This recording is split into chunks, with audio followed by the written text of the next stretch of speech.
Que Dios nos bendiga. Qué grato es estar nuevamente acá para hablar de la palabra del Señor.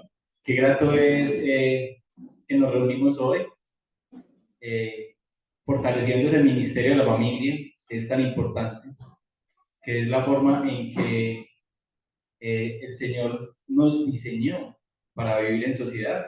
Entonces, damos gracias por ello. Una bienvenida especial pues a todos los asistentes, aquellos hermanos que nos visitan de vez en cuando o que se conectan a través de Zoom y que hoy vinieron a compartir, aquellos que también están allí en la plataforma, sean bienvenidos todos.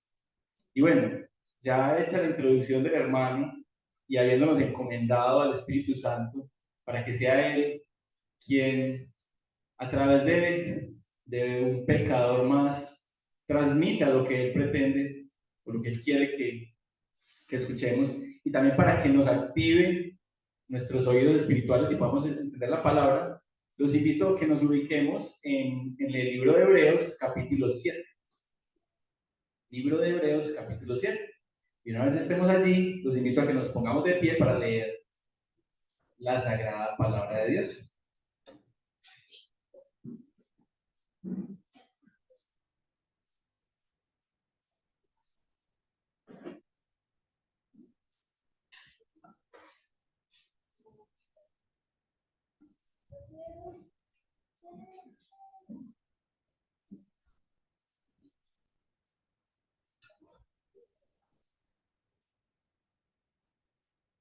Bueno, dicen las sagradas escrituras: porque este Melquisedec, rey de Salem, sacerdote del Dios Altísimo, que salió a recibir a Abraham, que volvía de la derrota de los reyes, y le bendijo, a quien asimismo dio a Abraham los diezmos de todo, cuyo nombre significa primeramente rey de justicia y también rey de Salem, esto es, rey de paz, sin padre, sin madre, sin genealogía, que ni tiene principio de días ni fin de vida, sino hecho semejante al Hijo de Dios, permanece sacerdote para siempre.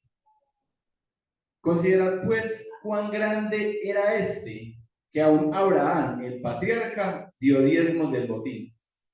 Ciertamente los que de entre los hijos de Leví reciben el sacerdocio tienen mandamiento de tomar del pueblo los diezmos según la ley, es decir, de sus hermanos, aunque estos también hayan salido de los lomos de Abraham. Pero aquel cuya genealogía no es contada entre ellos, tomó de Abraham los diezmos y bendijo al que tenía las promesas. Y sin discusión alguna, el menor es bendecido por el mayor. Y aquí ciertamente reciben los diezmos hombres mortales, pero allí uno de quien se da testimonio de que vive. Y por decirlo así, en Abraham pagó el diezmo también Leví, que recibe los diezmos, porque aún estaba en los lomos de su padre cuando Melquisedec le salió al encuentro. Versículo 11.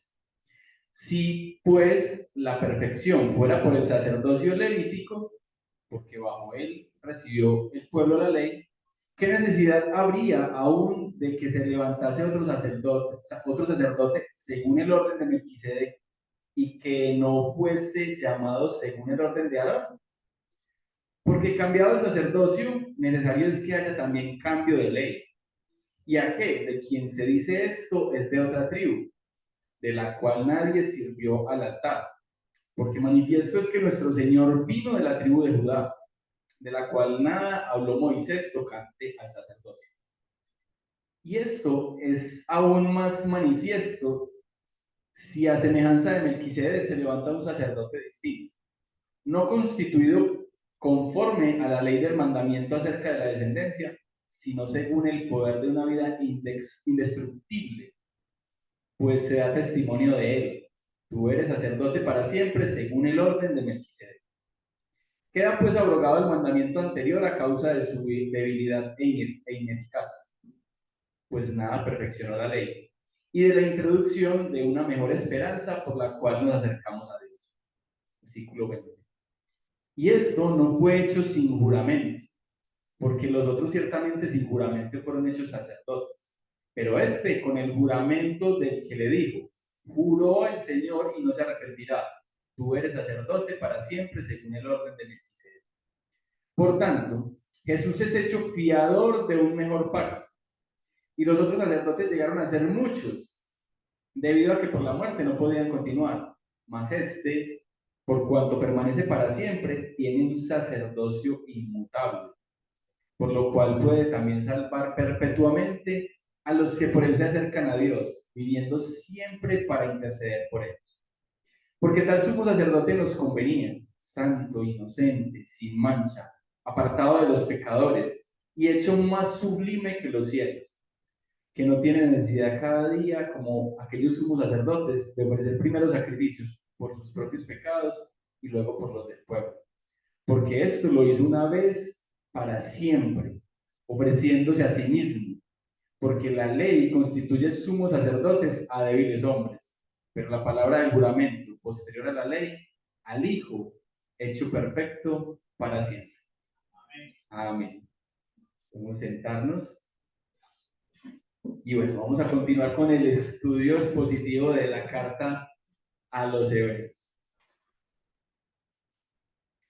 Ya el autor nos había introducido el tema del sacerdocio de Cristo. No sé si recuerdan, pero ya habíamos tenido una predicación en la cual, en el capítulo 4, habíamos hablado de Jesús como el gran sumo sacerdote. ¿Cierto? Es más, en Hebreos 2:17 habíamos leído, dice, por lo cual debía ser en todo semejante a sus hermanos, hablando de Cristo, para venir a ser misericordioso y fiel sumo sacerdote en lo que a Dios se refiere, para expiar los pecados del pueblo. Pues en cuanto él mismo padeció siendo tentado, es poderoso para socorrer a los que son tentados. También nos había comenzado a hablar de Jesús como un sacerdote según la orden de Melquisedec en Hebreos 5:10, ¿cierto? En Hebreos 5, desde el 9 al 10 nos dice, y habiendo sido perfeccionado, vino a ser autor de eterna salvación para todos los que le obedecen. Y fue declarado por Dios sumo sacerdote según el orden de Melquisedec. Pero recordemos que allí el autor pasa a hacer unas advertencias a aquellos primeros cristianos, a aquellos judíos, que estaban desalentados y que estaban en peligro, porque estaban siendo tentados a regresar al judaísmo. Y es allí pues donde tenemos ese pequeño paréntesis en el cual el autor les hace un llamado, les muestra los peligros de abandonar la profesión, de abandonar la fe en Cristo y de regresar al judaísmo, ¿sí? Y allí es de donde venimos. Bueno, recordemos pues que esos primeros cristianos estaban siendo tentados a regresar y el autor explicándoles la importancia y la suficiencia de Cristo en todo, también hablándoles del cumplimiento del pacto, del antiguo pacto en la persona de Cristo, hablándoles de que Jesús es superior a los ángeles, a Moisés, a todos. ¿Sí? Pero precisamente algo de lo que cuestionaban los hebreos era la tarea del sacerdocio, ¿cierto? Dejando las costumbres del antiguo pacto, en la cual el sacerdote oficiaba de intercesor presentando los sacrificios en nombre del pueblo. Entonces, si no había sacerdote, ahora ¿quién iba a interceder por ellos? Y es más, quizás ellos podrían recibir, no, Cristo es nuestro gran sumo sacerdote, pero en su razón podrían decir, pero es que Cristo no viene de la tribu de Leví, ¿cierto? No es descendiente de Leví, no es de la familia de Aarón. Entonces allí nos encontramos en el capítulo 7 y hoy el autor le da continuidad a esto y nos muestra en este capítulo 7 lo que vamos a estudiar a continuación. Mi aspiración es a que abordemos hoy el capítulo 7. Vamos a hacerlo. El título que he dado a la enseñanza de hoy es Jesús ejerce un sacerdocio superior porque es un sacerdote superior. Jesús ejerce un sacerdocio superior porque es un sacerdote superior. Y las divisiones que he hecho del texto son tres. La primera, ¿quién es Melquisedec? Versículos 1 al 10.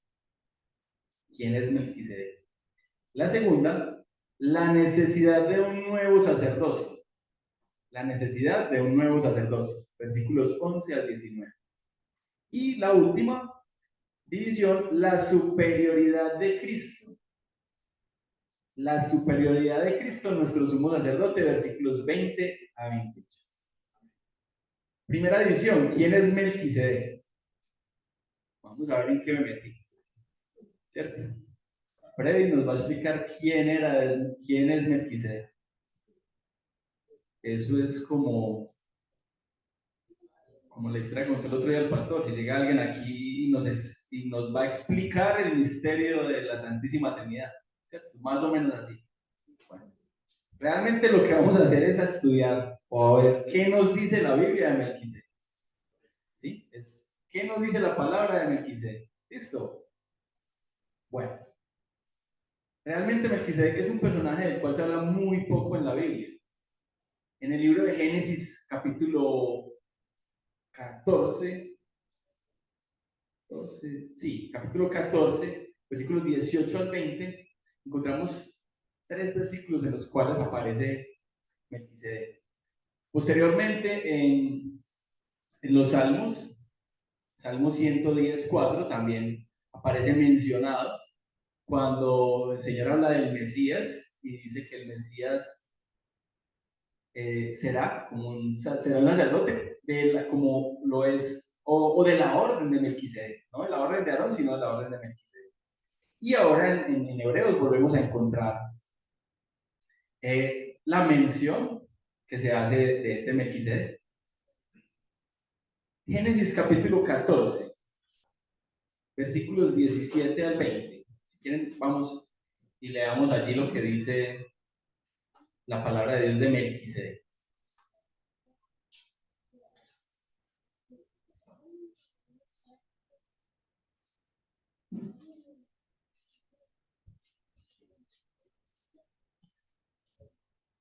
El escenario a grandes rasgos es, en el capítulo 30 de Génesis nos muestran cómo Abraham y Lot se separan. Ambos ya han prosperado mucho y no pueden ya, la tierra ya no es suficiente para todas sus posesiones, sus ganados, todo eso, y se separan. Y Lot parte hacia el valle del Jordán, establece su campamento en la ciudad de Sodoma, ¿cierto? Bueno, en ese entonces se forma una especie de guerra entre 4 reyes contra otros 5. Estos 4 reyes se imponen, invaden, entre otras, las ciudades de Sodoma y Gomorra, ¿sí? Y someten a varios de los que están allí, a algunos les toca huir, otros mueren, y raptan a Lot, junto con sus mujeres, sus posesiones. A oídos de Abraham llega esto. Llega esto y Abraham dice allí en el capítulo 13 y en el capítulo 14 que arma a 318 de sus siervos y va al rescate de Lot. Él va, persigue a estos reyes, ataca de noche, dice que los siguió hasta la ciudad de Dan, atacó de noche, luego los siguió hasta Oba, norte de Damasco, y allí libera a Lot, a sus mujeres, a sus bienes y a otros más. Cuando él regresa de esta batalla, de la cual también se habla muy poco en la Biblia, ¿cierto? Es allí cuando le sale al encuentro este Melquisedec. Entonces Génesis capítulo 14, versículo 17 dice: cuando volvía de la derrota de Kedorlaomer y de los reyes que con él estaban, salió el rey de Sodoma a recibirlo al valle del Sabe, que es el valle del rey. Versículo 18. Entonces Melquisedec, rey de Salem y sacerdote del Dios Altísimo, sacó pan y vino y le bendijo diciendo: bendito sea Abraham del Dios Altísimo, creador de los cielos y de la tierra. Y bendito sea el Altísimo que entregó tus enemigos en tu mano. y le dio a Abraham los diezmos de todo. Básicamente ahí es donde encontramos a Melquisedec en las Escrituras. Allí es donde lo encontramos, ¿cierto? Ya como les digo, pues luego en la carta de Hebreos se menciona, ya nos habían hecho mención de él, y bueno, y aquí es donde vuelve a ser citado. Con respecto a Melquisedec, hermanos, hay diversas posturas de eruditos, de teólogos, de estudiosos, ¿sí? Muchos de ellos, o varios de ellos, dicen que Melquisedec era un ser celestial, sin duda alguna. Algunos se atreven a decir que era un ángel. Por ahí hay eh, algunos agnósticos o algunos dicen que quizás era el ángel Miguel, ¿cierto? Otros dicen que era una apariencia preencarnada de Jesús mismo, o sea, una teofanía, que era Jesús mismo allí encarnado. Otros dicen que era el Espíritu Santo. Alguien dijo que era Zen. ¿Sí? Martín Lutero creo que fue quien sugirió que se trataba de Zen. A lo que Calvino le preguntó o dijo, bueno, si es Zen, ¿por qué no dice Zen en la escritura? Y dice Melquisedec. En fin, hay muchas teorías acerca de este Melquisedec, ¿cierto? El asunto es que Melquisedec sí es un tipo de Cristo. Es un personaje que nos da luces y que previamente a la encarnación de Cristo nos da muestra de aquello que Cristo es o que vino a ser. El asunto de saber con certeza quién o qué era Melquisedec, creo que es uno de esos misterios que no sé si cuando partamos de la presencia de Cristo, de nuestro Señor, podamos resolver. Pero el asunto en este texto, hermanos, no es mirar la biografía de Melquisedec, no es lo más importante. Es ver cómo a través de este personaje, del cual se habla tan poco, se puede mostrar un atributo tan importante de Cristo como lo es su sacerdocio. ¿Sí? Pero entonces, dando como continuidad a lo que plantea en la división, ¿quién es Melquisedec? Pues miremos nuevamente qué dice el texto acerca de él. ¿Sí? Dice, este Melquisedec, rey de Salem. Salem es una ciudad. Se cree mayormente que era uno de los nombres que tuvo antes la ciudad de Jerusalén. En eso coinciden muchos. ¿Sí? Era un nombre. Entonces, Salem era una ciudad. Entonces, estamos hablando de una ciudad histórica y que Salem y que Melquisedec era rey de allí. Entonces, Melquisedec también debería ser un personaje histórico. ¿Sí? La ciudad de Salem aparece mencionada, por ejemplo, en el Salmo 76. En el Salmo 76 dice, Dios es conocido en Judá, en Israel es grande su nombre, en Salem está su tabernáculo y su habitación en Sion. Entonces este Melquisedec es un rey, y es el rey de una ciudad. Dice, sacerdote del Dios Altísimo. Entonces no solamente era un sacerdote o un adorador de Dios, dice del Dios Altísimo. O sea, allí el autor está resaltando que es un sacerdote de Dios poderoso, del Dios todopoderoso, del Dios creador. ¿Sí? Esta grandeza de Dios de alguna forma también toca o magnifica la grandeza o la importancia de ese sacerdote. Es un sacerdote del Dios Altísimo.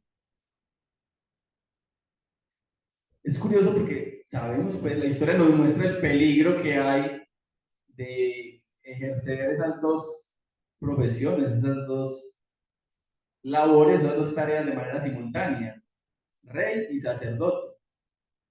precisamente a Dios, Dios en la ley no lo organizó de esta manera. Es más, cuando Saúl iba a enfrentar a los filisteos ante la angustia que no estaba el profeta, él ofrece sacrificio y ese sacrificio no es acepto por parte de Dios, no es del agrado de Dios, ¿sí? Pero miren cómo aquí nos muestra que Melquisedec es rey y es sacerdote, es sacerdote. Entonces Melquisedec de alguna forma es la excepción a esa generalidad.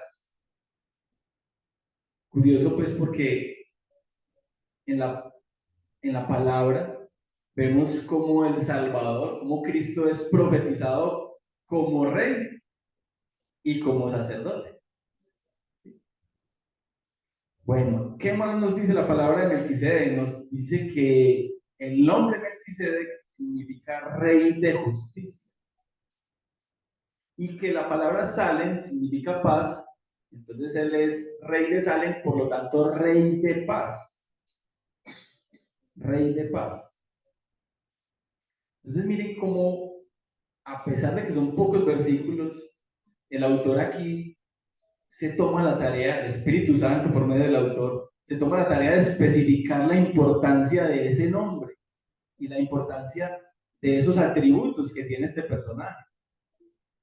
Rey de justicia, rey de paz, atributos que vemos también encomendados a nuestro Señor Jesucristo en Isaías capítulo 9 y en Isaías capítulo 32. Ese es Melquisedec. ¿Qué más dice allí? Dice sin genealogía, que ni tiene principio de días ni fin de vida. Para los judíos la genealogía era muy importante. De hecho, vemos cómo empieza el libro de Mateo hablando de la genealogía de Cristo, ¿cierto? Cómo nos muestra que proviene de la casa de David, ¿cierto? León de la tribu de Judá. También por allá en Génesis nos muestra la escritura de una manera muy detallada la genealogía de Adán, la descendencia. Entonces, para los judíos esto era muy importante. Acá no se registra genealogía para Melquisedec. Y como allí dice que no tiene principio de días ni fin de vida, entonces muchos dicen que este es un atributo único de Dios. Solamente el Padre y Jesucristo no tienen un principio de vida o un final. Entonces, en lo que se refiere al registro bíblico, Melquisedec no tiene padre, madre, no tiene principio de días, ni fin de día. Dice, comentó pues Spurgeon, dice, se ve muy poco de Melquisedec.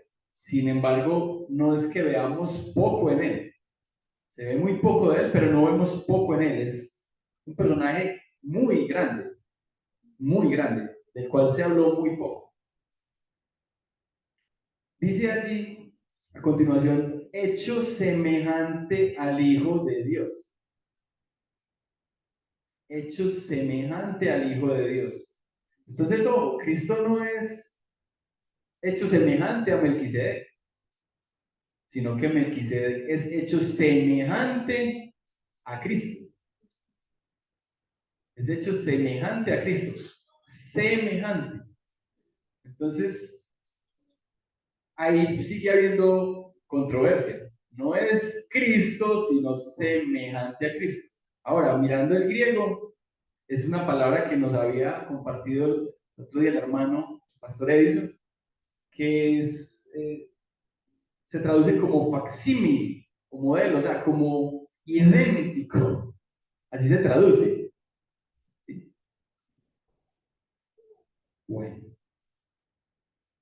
un comentarista dice, con Melquisedec es como si el Padre no se pudiera esperar por el día de la entrada sacerdotal de su hijo, sino que tuviera que anticipar de las maravillas de su ministerio al personificar rasgos de Cristo en este personaje que creo que entre más seguimos leyendo, más enigmático se nos hace. Entonces, hecho semejante al Hijo de Dios. Permanece sacerdote para siempre.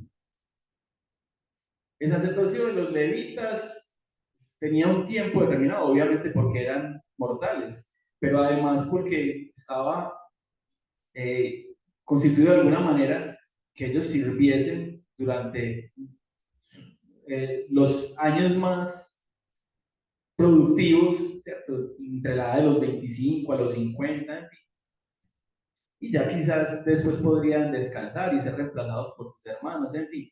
El caso es que el sacerdocio de ellos era limitado, porque ellos eran limitados. Pero aquí habla de que Melquisedec es sacerdote para siempre, ¿sí? Entonces, dicen algunos, o se refiere a que la continuación del sacerdocio de Melquisedec debe perdurar, o se refiere a que Melquisedec en realidad era Jesús apareciendo en el Antiguo Testamento. ¿Sí? El asunto es que cuando hace alusión a este Melquisedec y que que su sacerdocio permanece para siempre, pues pensamos en el sacerdocio de Cristo. Y el sacerdocio de Cristo es para siempre. Es para siempre. El sacerdocio de Jesús permanece hasta este día y por toda la eternidad. ¿Qué más nos dicen estos versículos acerca de Melquisedec? Si miramos desde el versículo 4, entendemos que Melquisedec es superior a Abraham. ¿Y por qué superior a Abraham? Porque Abraham le dio diezmos a Melquisedec y Melquisedec bendijo a Abraham. En el versículo 4 dice, considera pues cuán grande era este, que aún Abraham el patriarca dio diezmos del botín.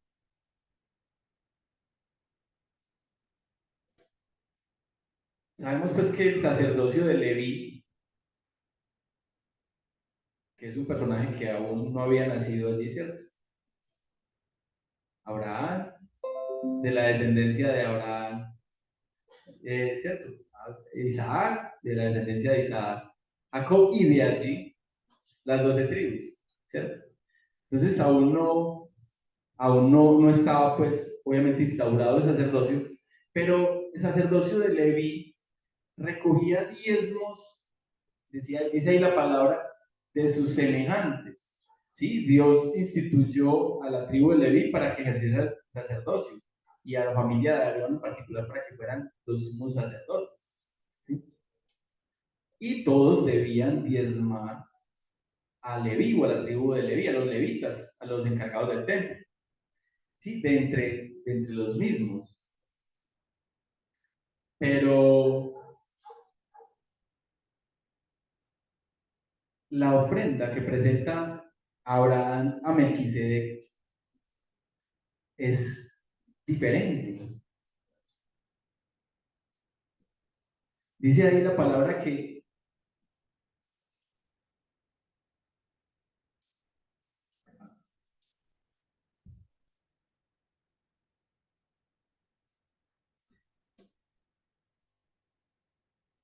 dice ahí la palabra que aquel cuya genealogía no es contada entre ellos tomó de Abraham los diezmos y bendijo al que tenía las promesas. Para los judíos Abraham era muy, muy, muy grande y muy importante. En él fue inicialmente la promesa, que después se ratificó a Isaac y a Jacob. ¿Sí? Sin embargo, este gran hombre al cual Dios le había hecho una promesa, le diezma a Melquisedec. Y dice allí la palabra que Melquisedec lo bendice, lo bendice. Dice en el versículo 7, y sin discusión alguna, el menor es bendecido por el mayor. O sea, Melquisedec es más grande que Abraham. Eso para los judíos debía ser muy confrontador, muy tremendo, ¿sí? Y cuando habla de la bendición, no es pues cualquiera, uno podría decir el menor puede bendecir al mayor, ¿cierto? Manuel puede bendecir a su hermano. No, pues aquí estamos hablando de algo sublime, de alguien que con la autoridad de Dios bendice al gran patriarca Abraham. ¿Sí? Entonces, el menor bendice al mayor. Melquisedec, este personaje, del cual apenas hablan 3 versículos, la Biblia nos lo muestra como un personaje más grande que Abraham. Y Abraham era más grande que Leví, ¿cierto? Y ya la palabra o el autor nos ha hablado de que Jesús es más grande que Moisés, y es más grande que los ángeles, y es más grande. Y recuerden que nos está hablando de Melquisedec porque es un tipo de Cristo. Entonces, el autor se sigue despachando, mostrándonos que Cristo es superior a todos y en todo.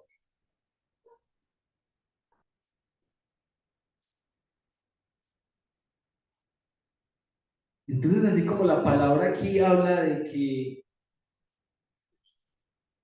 que Melquisedec es sacerdote para siempre, nosotros entendemos y mirando la escritura, vemos que Cristo vive y vive para siempre. Y es sacerdote para siempre. Dios aquí usó un personaje del cual no se registró ni su nacimiento ni su muerte para mostrarnos a Cristo y para mostrarnos que el sacerdocio de Cristo es superior al del antiguo pacto. Como les decía ahora, aquí lo importante no es ver la biografía de Melquisedec. Aquí lo importante es ver que Jesús tiene ese sacerdocio o ese oficio de sacerdote perfecto y para siempre. Así como nos decía Hebreos 4:14. Por tanto, teniendo un gran sumo sacerdote que traspasó los cielos, Jesús el Hijo de, Jesús el Hijo de Dios, retengamos nuestra profesión. Por tanto, teniendo un gran sumo sacerdote que traspasó los cielos, ¿quién traspasó los cielos? Jesús, el Hijo de Dios, retengamos nuestra profesión. ¿Sí? Recuerden que él está exhortando aquí a estos judíos a que no abandonen la fe, a que no den marcha atrás, a que no se devuelvan. Entonces, hermanos, este es el Melquisedec del cual nos habla la palabra. Este es el Melquisedec que nos muestra una imagen de Cristo. Este es el Melquisedec que nos muestra cómo ha de ser o cómo es el sacerdocio de Cristo para siempre, no por un tiempo. Aquí no se corre el riesgo de que se muere ese sacerdote y viene otro a reemplazarlo, quizás el otro sea más malo. No, en Cristo se tiene un sacerdote perfecto, el cual realizó una vez el sacrificio de sí mismo y con eso fue suficiente para siempre. Entonces este es Melquisedec. Vamos a la segunda parte, la segunda división, la necesidad de un nuevo sacerdocio. La necesidad de un nuevo sacerdocio. Versículos 11 al 19. Si pues la perfección fuera por el sacerdocio levítico, porque bajo él recibió el pueblo la ley, ¿qué necesidad habría aún de que se levantase otro sacerdote según el orden de Melquisedec y que no fuera llamado según el orden de Aarón? Se necesita, se necesita, hermanos, de un nuevo sacerdocio, porque el sacerdocio levítico no fue eficaz, no fue eficaz. Si fuese eficaz o perfecto, porque habría de levantarse otro sacerdocio, como lo dice Salmos 110:4. Enseguida lo vamos a leer. ¿Sí?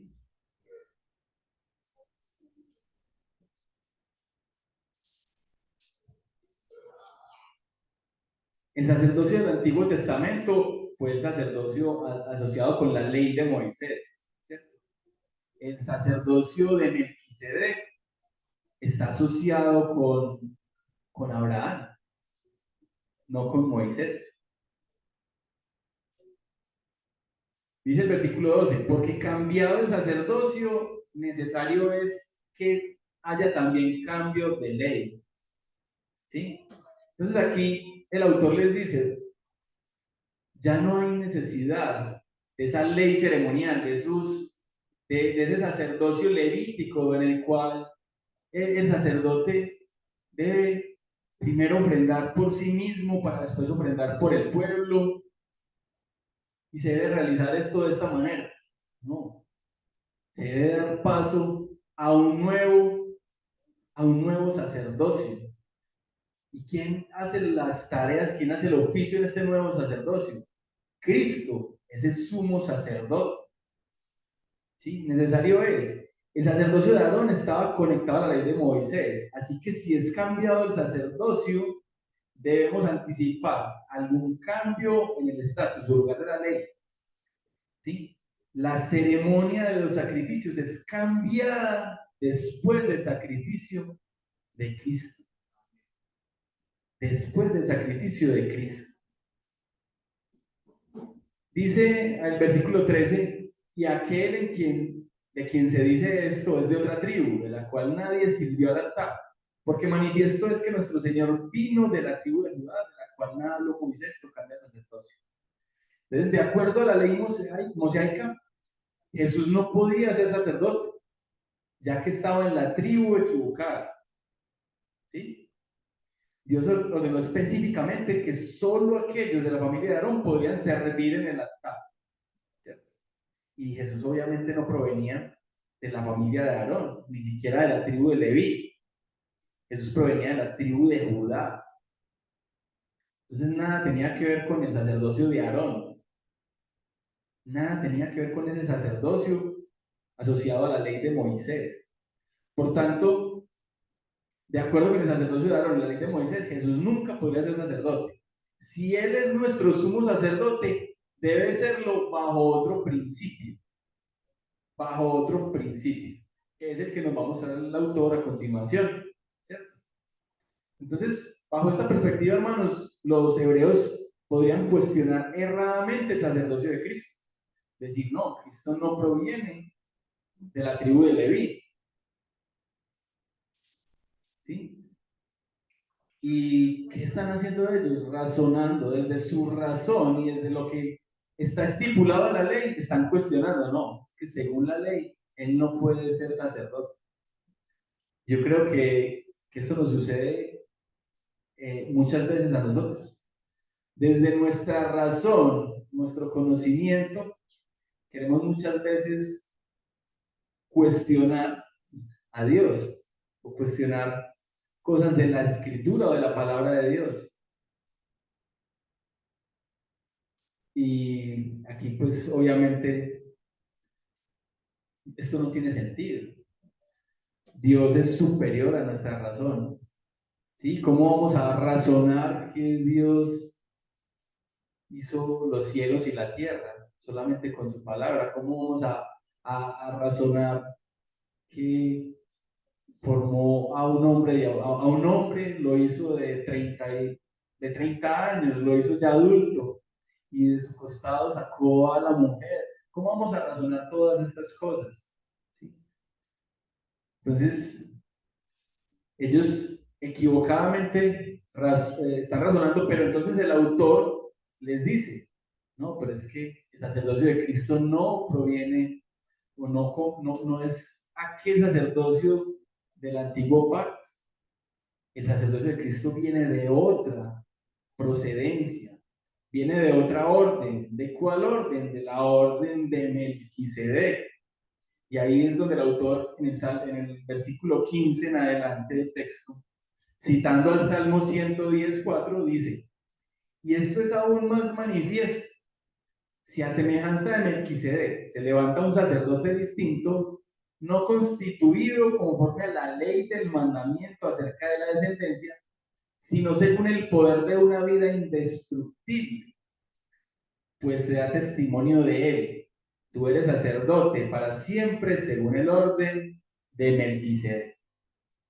Entonces el sacerdocio de Cristo no es un sacerdocio que provenga de esta ley, no es heredado como lo era por los sacerdotes de la tribu de Leví. Yo soy levita, mi padre es de la tribu de Leví, yo voy a ser sacerdote. Se heredaba. Jesús no lo heredó, ¿cierto? No lo heredó, sino que dice que su sacerdocio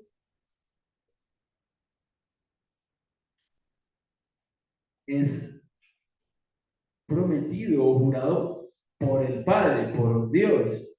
Y dice que es un sacerdocio por el poder de una vida indestructible. ¿Qué otro personaje o qué personaje tiene una vida indestructible? Nuestro Señor. ¿O la vida de Jesús es destructible? Para nada, ¿cierto? Él es el único que venció la muerte. Y con ello en la cruz venció también al pecado y al diablo. Como dice Hebreos 2:14. Así que, por cuanto los hijos participaron de carne y sangre, él también participó de lo mismo, para destruir por medio de la muerte al que tenía el imperio de la muerte. Esto es, al diablo. ¿Sí? El sacerdocio de Cristo proviene y es por el poder de una vida indestructible. Versículo 18 dice, queda pues abrogado el mandamiento anterior a causa de su debilidad e ineficacia, pues nada perfeccionó la ley, y de la introducción de una mejor esperanza por la cual nos acercamos a Dios. Entonces mire que ahí el versículo 18 resume esta división. Queda abrogado el mandamiento anterior a causa de su debilidad e ineficacia. Y porque hay una introducción a una mejor esperanza, hay una manera más efectiva, más eficaz por la cual nos podemos acercar a Dios. ¿Sí? La ley es anulada como medio para establecer nuestra relación y acceso a Dios. La palabra que aparece allí como abrogado es la misma que aparece más adelante en Hebreos 9:26 para decir que quitar de en medio del pecado por el sacrificio de sí mismo. O sea que cuando dice aquí es que esa palabra abrogado es que se quita absolutamente. La desaparición de la ley es absoluta. Ojo, no vamos a confundir. No vamos a decir que entonces la ley no es importante o no existió, porque hemos visto que la ley es importante, porque ella nos muestra la perfección de Dios y nos hace ver nuestro pecado. Pero ¿podremos ser salvos por el cumplimiento de la ley? No. La ley es perfecta en mostrarnos a Dios, pero no somos capaces de cumplirla. Y no podemos ser salvos por el cumplimiento de ella. Es imposible para un ser humano cumplir la ley. El único que cumplió absolutamente la ley es nuestro Señor Jesucristo. Entonces, es abrogada a causa de su debilidad e ineficacia. ¿Sí? La ley nada perfeccionó. La ley establece parámetros perfectos de Dios, pero no nos da el poder de cumplir esos parámetros perfectos. Es por esto, hermanos, que debemos pensar muchas veces en ser menos legalistas, o algunos lo son demasiado, algunos se preocupan más por cumplir ciertos aspectos de la ley, por guardar de una manera exagerada el día de reposo, ¿sí? Pero esto no es lo más importante. La ley nos muestra el pecado y la ley nos describe perfectamente a Dios, pero no podemos cumplirla de manera perfecta. Entonces la ley es débil e ineficaz cuando se trata de salvar mi alma. Yo no puedo salvar mi alma por medio del cumplimiento de la ley. Yo solamente puedo salvar mi alma, yo no la puedo salvar. Mi alma la salvó Dios por su divina misericordia, por su infinita gracia, porque desde antes de la fundación del mundo, a él le plació elegirme o elegirnos y que Jesucristo hiciera la obra, hiciera la tarea por mí para yo disfrutar de esa salvación, ¿cierto? Porque por el cumplimiento de la ley sería imposible, ¿sí? La ley nos da un diagnóstico experto de nuestro problema con el pecado, lo cual es muy importante, pero la ley no da la cura para nuestro problema con el pecado. Esa cura nos la da Jesucristo. Solo Jesús puede salvarnos del pecado. ¿Sí? Entonces es una mejor esperanza por la cual nos acercamos a Dios. Nosotros tenemos una mejor esperanza. Esa mejor esperanza nos la da Jesús. Y esa mejor esperanza la tenemos a través de un mejor sacerdocio que había en la ley, del sacerdocio de Cristo, ese sumo sacerdote, esa esperanza nuestra. ¿Sí? Entonces, en síntesis, es necesario un nuevo sacerdocio por la ineficacia del que había y porque hay una nueva esperanza para acercarse al Padre de manera más efectiva, que es en Cristo Jesús. Veamos la última división, que nos habla de la superioridad de Cristo. La superioridad de Cristo, nuestro sumo sacerdote. Versículo 20 dice, y esto no fue hecho sin juramento, porque los otros ciertamente sin juramento fueron hechos sacerdotes, pero este con el juramento del que le dijo, juró el Señor y no se arrepentirá, tú eres sacerdote para siempre según el orden de Melquisedec. Entonces,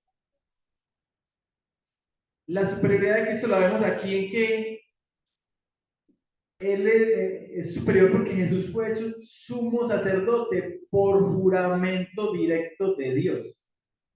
No por herencia, sino por juramento directo de Dios, como está ahí plasmado en esa cita o en ese versículo que hace alusión al Salmo 110:4. ¿Sí? Entonces, tiene el poder de aquel que juró que él iba a ser sacerdote y sería sacerdote del orden de Melquisedec, sería sacerdote para siempre.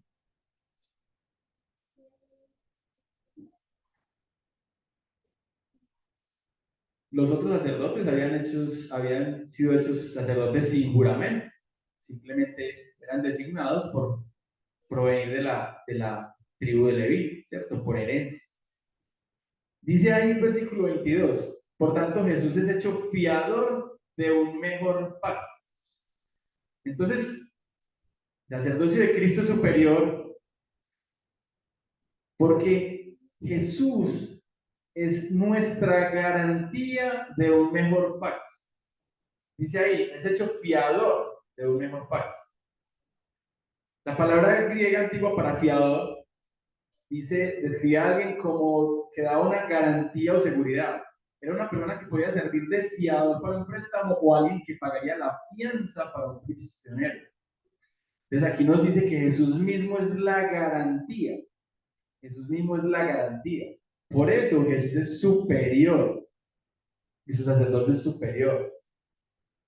Inclusive aquí la palabra pacto, mirándola en el griego, no es la misma que utilizamos en otros contextos. Aquí la palabra pacto tiene más que ver con testamento. Y en un testamento cobra mayor importancia el que deja el testamento, el que lo firma, el que lo entrega.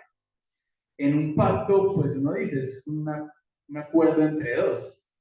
Es un acuerdo entre dos. Entonces acá, pacto se refiere más a testamento.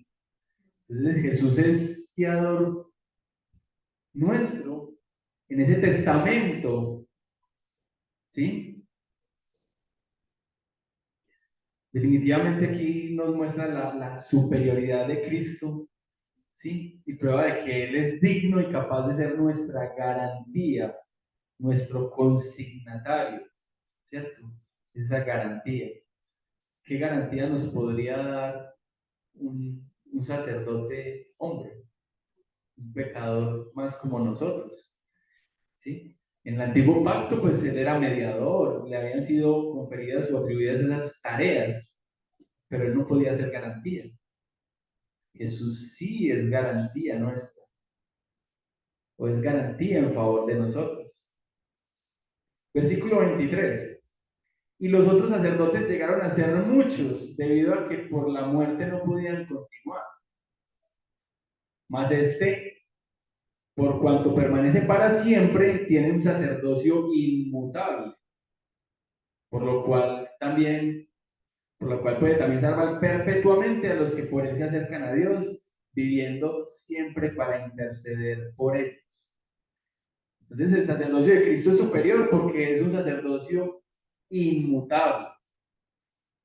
Y si es un sacerdocio inmutable, nos puede proveer de una salvación que es para siempre. Dice, los otros sacerdotes llegaron a ser muchos. Claro, estaba el límite de que eran simples mortales. Aquí ya el autor se ha despachado y está hablando de Cristo, está hablando de la persona de Cristo, y está hablando de que el sacerdocio de Cristo es inmutable, es eterno. ¿Sí? Jesús nunca morirá y tiene un sacerdocio permanente. No tenemos que preocuparnos porque quien venga a reemplazarlo lo haga bien o lo haga mal. No, Jesucristo lo hizo una vez. O sea, Jesucristo realizó la obra, el sacrificio. Es que es impresionante. Nuestro Señor Jesucristo es sacerdote para siempre, ¿cierto? ¿Cuál fue el sacrificio? ¿Cuál es el sacrificio que Cristo hace por nosotros? Lo ha hecho por nosotros. Lo hizo en la cruz. Lo hizo una sola vez. Él fue sacerdote, pero también fue el sacrificio. Él fue el cordero en ese sacrificio. Y como decía el texto, sin mancha, sin pecado. Era el único que podía cumplir eso.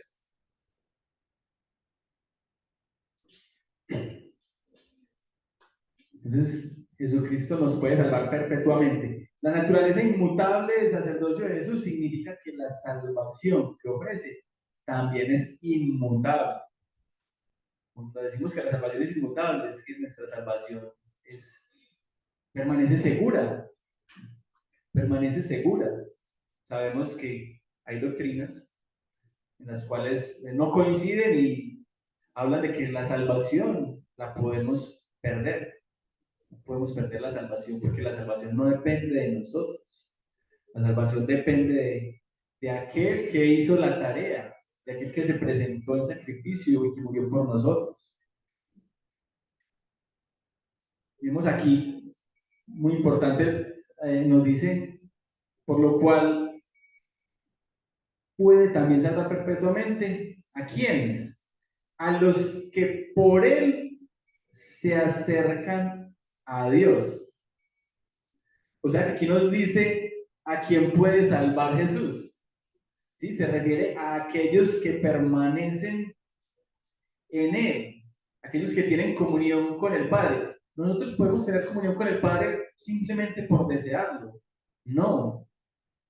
Dice allí, a los que por él se acercan a Dios.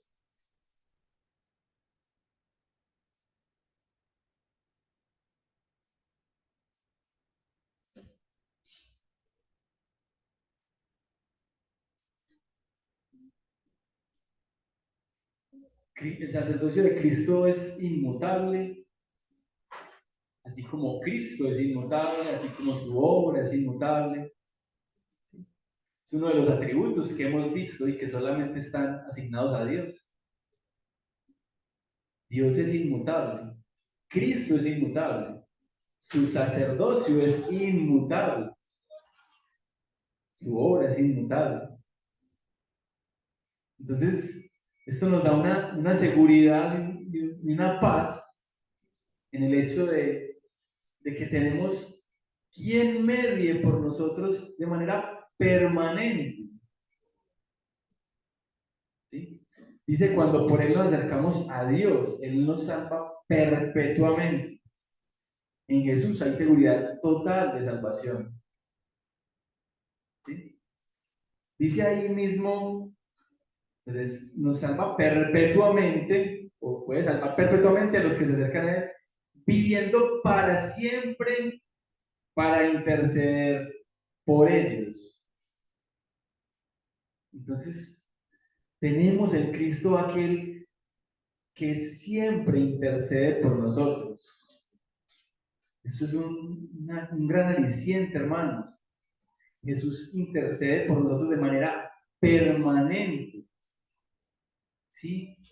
Él nos representa continuamente ante el Padre para que nos podamos acercar a través de Él. Jesús nos defiende de las acusaciones de Satanás. ¿Sí? Romanos 8, 33, 34 dice: ¿Quién acusará a los escogidos de Dios? Dios es el que justifica. ¿Quién es el que condenará? Cristo es el que murió, más aún, el que también resucitó, el que además está a la diestra de Dios, el que también intercede por nosotros. Cristo intercede permanentemente por nosotros.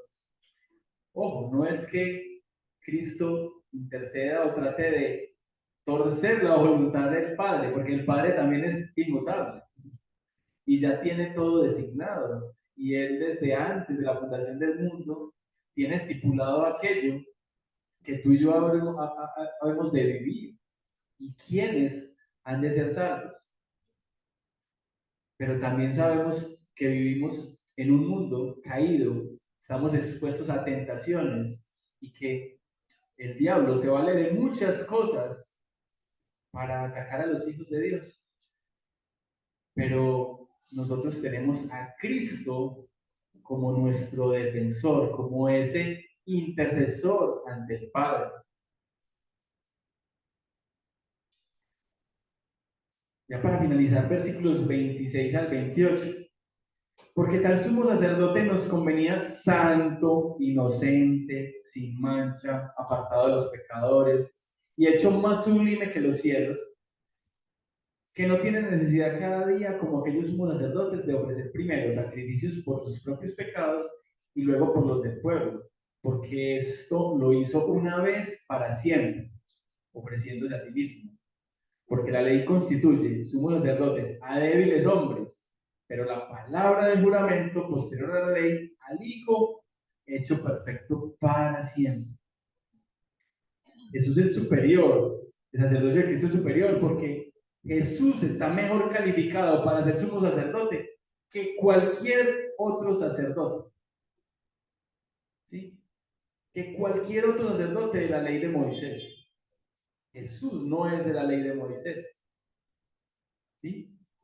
Porque tal sumo sacerdote nos convenía. Los sacerdotes bajo la ley de Moisés no tenían el carácter personal del Hijo de Dios.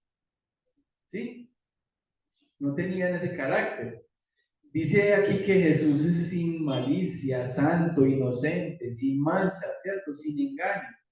Los otros sacerdotes eran simples mortales, simples hombres, que recibían la ofrenda de sus semejantes. ¿Sí? Estos pasajes nos muestran esa superioridad de Cristo. Dice, además, hecho más sublime que los cielos. ¿Sí? Hecho más sublime que los cielos. Y luego, el pueblo, porque hizo una vez para siempre, ofreciéndose a sí mismo. ¿Listo? Versículo 26 dice, porque tal sumo sacerdote nos convenía santo, inocente, sin mancha, apartado de los pecadores y hecho más sublime que los cielos. ¿De qué sacerdote se puede decir esto? Que fue exaltado, que está a la diestra del Padre, de ninguno otro, de ninguno otro. ¿Sí? Dice, Cristo es superior y es un sacerdote superior porque Él se ofreció a sí mismo.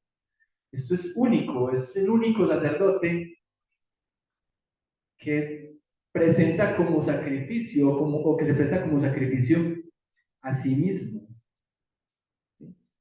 No como los otros sacerdotes que tenían primero, eran pecadores y tenían que presentar primero un sacrificio por sus propios pecados para poder presentarlos del pueblo, como hemos estudiado en la carta, ¿sí?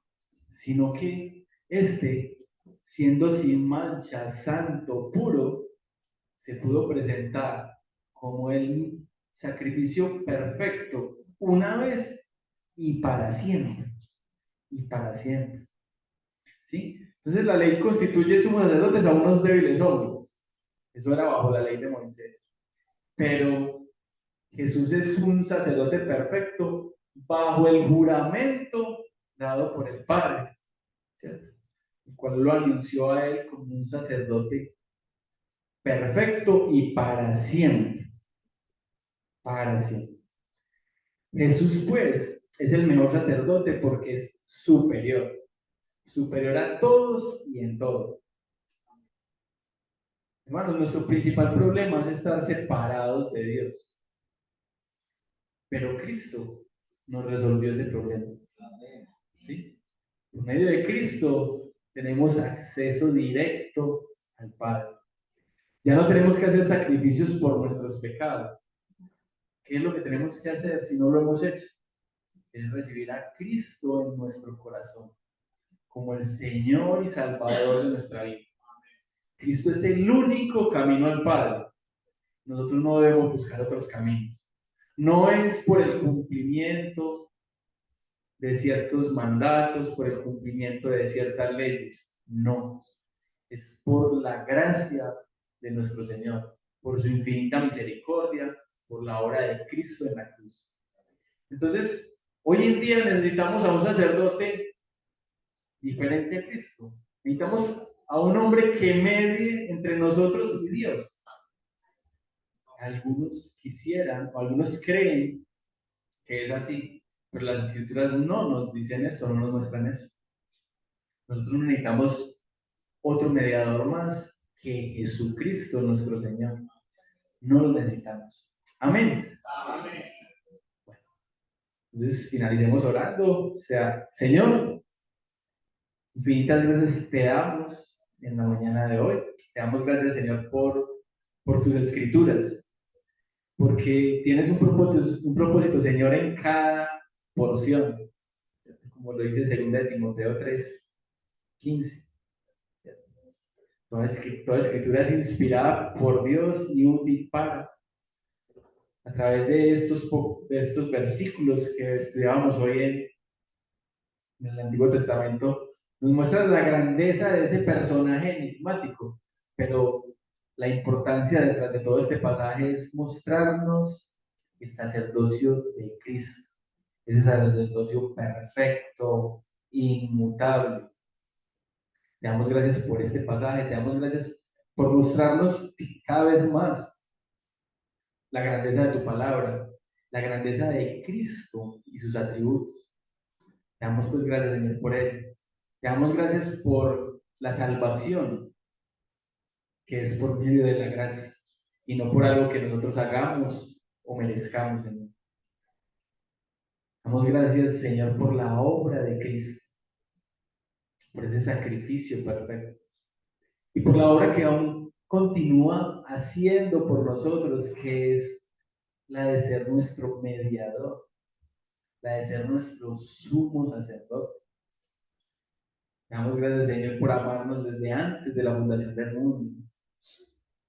Te damos gracias, Señor, porque Cristo intercede por nosotros delante de ti, Señor, y nos ayuda.